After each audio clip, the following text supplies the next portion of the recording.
spent 3 years saving every single dime from my graveyard shifts at the diner. My goal was simple: a vintage 1969 Mustang. It was a rust bucket, sure, but it was mine. My neighbor, Mr. Sterling, was a retired mechanical engineer. He was the kind of guy who kept his lawn trimmed with a ruler and never let anyone touch his custom-built engine hoist. He finally agreed to let me use his garage to pull the engine. But he gave me one rule: do not touch the tool chest in the corner. That's my father's legacy. Now, most people don't notice, but I've got a heavy tremor in my left hand. Nerve damage from a childhood accident. I keep it tucked in my pocket when I'm not working, because I hate the pity stares. About 4 hours in, I'm covered in grease just minding my own business when Sterling storms in.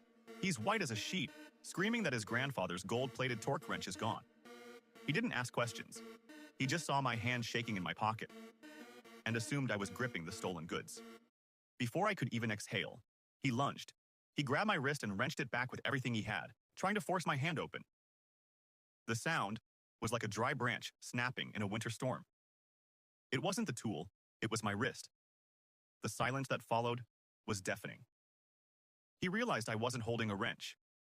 I was just a kid with a medical condition he never bothered to ask about. He found the wrench 2 minutes later, sitting right on his own workbench, hidden under a shop rag.